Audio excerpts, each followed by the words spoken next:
Hello, everybody, and welcome into the 11th episode of OGP. A very special episode because Tom's here. Hello. And we're skipping all the preamble, and we're getting right into it to talk about the Zelda movie. The Zelda movie, Tom. Oh my gosh, it's actually happening. Would you say Zelda's your favorite video game franchise? Yeah, probably. It's definitely up there, right? It's up there. It's probably not the franchise that I play the most, but it's probably one of my favorites, yeah. Yeah, we love some Zelda going back to Link to the Past and everything. So the announcement of a Zelda movie is exciting and also terrifying for reasons that we'll get into here probably. But I guess it's worth mentioning that I think we both thought the Mario movie was better than we expected. Yes, I thought it was pretty good for what's come before it, I guess. Right. I mean, so that's a decent sign. You know, this is a little bit different. We're not moving from the animated realm to the live action realm, which is, I guess that's worth talking about. Yeah. Do you think that this was the right decision? I personally am not a huge fan of this live action idea. I don't think it will. I don't think it'll turn out as well as the Mario movie did. It's just like a fantasy world. Yeah. I feel like it's harder to translate that into live action. Right. I mean, I think the dream everyone's always had is like a Studio Ghibli animated Zelda movie, which is definitely out of the question. That's a little too lowbrow for Ghibli, I feel. But if we're going to see something along the lines of like a Lord of the Rings in terms of style, I just don't know if that's going to work for Zelda. I just don't know if it's the same kind of thing. But who is actually making this movie? We know a little bit. We've got four. We got Miyamoto. Yeah. Who's like a producer on it, you know, overseeing the project. Hopefully shooting down any of like the really terrible ideas that might be coming from our other producer and director and writer. So we got Avi Arad. I think this was the name that was in the original tweet. Yep. And he's apparently responsible for Venom, the Uncharted film.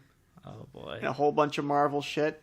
I think going back to the Tobey Maguire Spider-Mans, which are generally considered pretty decent films. Yeah. But for the most part, this guy just has been responsible for trash. Not a great sign. We've got the director being the dude who directed Maze Runner, which I never saw, but it always looked like a generic YA Hunger Games knockoff thing. And he also is doing a new Planet of the Apes film that is yet to release. So maybe when that comes out, we'll get a better idea of what this guy does. Yeah, exactly. The writer, which this is maybe the most worrying of all, Derek Connolly, writer of Jurassic World. Oh no. Uh-oh. It's not great. I don't think he was responsible for the really awful sequels, but even still, like, Jurassic World is not It's an not excellent a great script. movie. No, it is not. So what do these names make you feel, Tom? How are you feeling about all this? I'm getting some sweat. I'm sweating. I'm just completely sweating here. Yeah. I mean, at least we have Miyamoto. Right. I guess maybe an okay producer. Maybe, right? Like, but when most of your stuff is Marvel, you know, it's not even like the real Marvel stuff. It's like the weird, like, we can make Marvel properties. Yeah, the Sony Marvel. The Sony Marvel, right? Because Venom, Morbius, I think is another one of his. So yeah, especially like the real like Drek of the Marvel world. Yeah, I do hope that Miyamoto. Part of me thinks that maybe he was the one that kept the Mario movie from being absolute dog shit. Yeah, because that's not a great movie, right? Like, no, it's a fine. It's a fine movie. That was a lot of fun to see. You put it on during like Christmas when everybody's over because you don't think anybody's going to complain about it. Yeah, it's totally inoffensive. It's very straightforward and it's colorful and fun. Now we're moving into this live action, potentially dark fantasy, and I just hope that Miyamoto has the same ability to, you know, helm the ship when it comes to this new venture for Nintendo. Let's talk about that, actually. So what is this story going to be? Like, I think we've been suggesting that it might have like a Lord of the Rings tone. Yeah. But we don't know that for sure. What do you think it's going to be, Tom? I think it's going to be like Breath of the Wild inspired. It's going to start off with the calamity shows up every 100 years, whatever, and they'll start the background introducing the world or whatever. Right. And the main character of Link. From there, I actually have to look this up because I had it. Do you have notes? Yeah, I kind of have notes. Okay, so then the calamity starts like an earthquake or something. I don't know what exactly, but that'll be like a call to adventure, basically. It's gonna. Now I understand. The so story for context, gonna... he kept on telling me before we recorded this. I did some research on the hero's journey. So he's currently looking at a list of like the plot points of the hero's journey. Okay, I quickly looked it over. After this like earthquake or whatever, or like maybe he'll get like the Triforce mark on his hand or something. Mm-hmm. Then he'll meet with Zelda or whatever, and Zelda or the Deku Tree, some mentor type figure. Maybe the Keen if we're going with the Breath of the Wild. Yeah, kinda.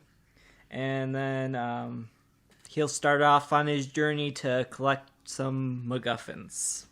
Probably, why I say it's probably going to be Breath of the Wild is it kind of encompasses the whole Zelda world. Mm-hmm. You got all the tribes, and you'll see like all the world that way. While also being relatively kind of like shorter and like story or whatever, so they can keep that down. Right. There's only the 4 main spots, right? So yeah, and getting these MacGuffins, you'll come across allies like the Goron champion or whatever. Do tests and trials, whatever, And they'll all come together at the end and defeat Ganon. Defeat Ganon, get the Master Sword somewhere in there, and return Hyrule to where it once was. So, in your version, because you're taking a lot of inspiration from Breath of the Wild, which I think makes sense. Yes. Like, especially when you said, like, every 100 years, I can already imagine in my head the opening is, like, a guardian coming over a hill and, like, blowing up a village or something. But the idea of, like, having the champions come along is more like Tears of the Kingdom, right? Yeah. I think that makes sense. So do you think it's going to be, like, a Breath of the Wild movie? No, I think it's going to be very inspired. Like, it'll be, like, a completely different Calamity. It's not going to be the weird mechanical Ganon thing that was in Breath of the Wild? No. It'll be just Ganondorf, probably. Yeah. I mean, I feel like the opening could be, like, Wind Waker too. Like, they have the scroll or whatever, and you're dun-dun-dun-dun-dun-dun-dun-dun. Yeah. Or they could do, like, in Ocarina of Time, where they have, like, the world began with the 3 goddesses who gave, like, the sky, forests, and mountains, or whatever. Right. That could also work as mid-film exposition, though, too, where, like, maybe it could be... I think Zelda's the one who reveals that in Ocarina of Time, right? It's the Great Deku Tree, and then Zelda reveals it again. Oh, it happens twice. Okay, there you go. It'll happen once in the film, because it'd be awkward otherwise. So from my perspective, I think that what you're saying makes a lot of sense. I think it might just be a straight up, like, totally original Zelda story that might be, if anything, most inspired by, like, the first game. Yeah. Just so they can have those moments where we can have a character say, it's dangerous to go alone, take this, because Thane, I know. But that game is so light on story details that, have a few references to... You have to look through the manual to actually get the story right. Yeah. So have a few references to, like, I don't know, maybe he goes into, like, a tavern, and there's, like, a gambling scene, and that's, like, an analog of, like, the gambling game, stuff like that, you know? Where it's all like, oh, I see where they're drawing a connection from this thing, but it's not one-to-one. If they were going to do a film based on a game, which one do you think it would be? I'll go first with this. I think it would be Ocarina of Time. Yeah. Because that's just, it's one of the most highly rated games of all time. It makes sense to choose that one. It's one of the most well-known games, yeah. It's got all these characters that are fairly memorable for Zelda. I feel like they have a lot of staying power. Like, you even remember the dorky guy who blocks you going to the Deku Tree.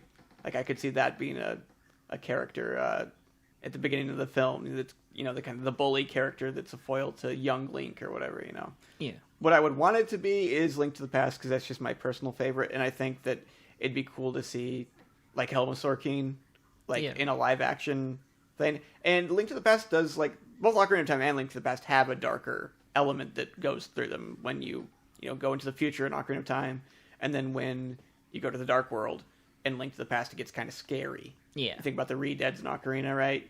That would fit a live-action, darker movie tone, or just like any of the creepy stuff that's in Link to the Past. And I think they both have solidish stories. Like, Link to the Past 2, again, you have to go to the manual for it, but it has all that background about the history of Hyrule and also the history of Ganon, which could be useful about how he falls into the Golden Land or whatever and becomes a big pig man. And I think Pig Ganon would be kind of interesting. Yeah. What do you think, though, Tom? If they had to base it on one game? If they had to base it on one game, I think they'd probably do Ocarina of Time. Yeah. I mean, like, it has to have, like, Ganon as, like, the main villain, pretty much, because otherwise it probably wouldn't sell as well. Right. Like, they couldn't do it on Skyward Sword, even though I feel like that one would almost make the most sense to do it. Because that's got a colorful cast of characters that are fairly well developed, too. Because no Ganon. Right. I think Ocarina of Time would probably be the best for it. And then you have sequel potential. Yeah. You can do the Majora's Mask film. Yeah, I guess you could. I don't think Majora's Mask would work well for a film, though. Yeah, that would be kind of weird with the time-traveling mechanics. It's very gamey. Yeah. That's always the risk you run when making a film adaptation of a video game. No matter what, I think whatever they do, it will be, like, very loosely based on a game. Like, they're going to have quite a bit of freeway, I believe. All right. So then the last point that we want to discuss here on this mini discussion of Zelda is the casting.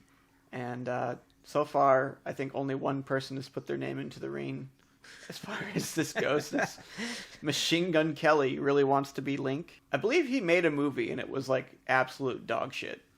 So maybe no, but who am I to say? Isn't he like dating Megan Fox or something? She could be Zelda. That'd be perfect. I don't know. I don't know people. Who do you want to be in the film, or who do you think will be in the film? Let me see here. Let's see here. I feel like there would be a good voice actor for the Great Deku Tree. Although, J.K. Simmons. Do J.K. Simmons on that one. I was saying he could be... I had like multiple characters in mind for him. The Owl, or the one in particular I was thinking was the Light Sage from Ocarina of Time. Yeah. Rauru, or whatever his name is. But, he could do Deku Tree as well. He's good at those, like, wise, old guy characters. Yeah. I guess Emma Watson, maybe, for Zelda. Is that because this is one of the only actress names you know? Yes. That's fair. Mark Hamill as Link. Hamill. Yeah, there we go. He wielded a lightsaber, and he looked pretty young in that Star Wars movie. That's great. With de-aging technology, anything is possible now. We'll just have CGI Mark Hamill play a Link. I don't know. I was thinking Timothée Chalamet, because much like the Emma Watson pick, this is one of the few actor names I know. But also, he's got kind of like a boyish look to him, and he's playing an elf character. It makes sense. I don't know. He just looks like he could play an elf. I don't know why. Yeah. What else? Ganon. I think Ganon depends strongly on whether or not they're doing Pig Ganon or Ganondorf. You obviously don't want to do brown face, so I don't know who they want to pick. I think you suggested like Samuel L. Jackson. Yeah. I mean, it could work. He's done like Marvel movies, so it's not like it'd be beneath him. Yeah. Who was I thinking? I feel like I had somebody. Oh, wait, I just thought of something. What? Well, they put Zelda Williams in the movie. She'll be an Easter egg. Ah. Okay. He'll be going through the marketplace, and someone will say, "Hey, listen," or some cringe ass reference to something. It'll be her. She said it. Yep. Maybe she'll play Navi. There you go. Then there. That works. Nice. Now I think that the movie will end with "It seems you've met with a terrible fate." That'll be like a cut to black. His face. The more we talk about this, the more I'm like kind of over the idea of a Zelda movie before it even this movie idea can just die. I don't think this is something we need. No. Because Zelda is fine as a video game story, and I just... There's definitely epic stuff you can do in a film that you can't do in a game, but I don't know. I just don't know. I think Zelda is a very uniquely great video game story. Yeah. I feel like they're going to try and, like, get comedic moments. Like, in the game, comedic moments are, like, different than, like, in a movie, and I don't think they translate well. Like, no, I mean a lot of the comedy in a game just comes from like goofy player error sometimes, even scripting that stuff is different. Anyway, is there anything else that we need to go over, Tom? I don't think so. I think that pretty much hits everything. That hits everything. I'm definitely soured on this idea. Yeah, greatly. I was kind of excited about this until we discussed it, and now I'm like, oh no, but, I ruined it for him. Hey, the same thing happened with the Mario film. I think we thought that was going to be really, really bad up until, like, the final trailer. We're like, this might be okay. So, there you go. All right, thanks for listening, everybody, and I hope you join us next time. Bye. Bye.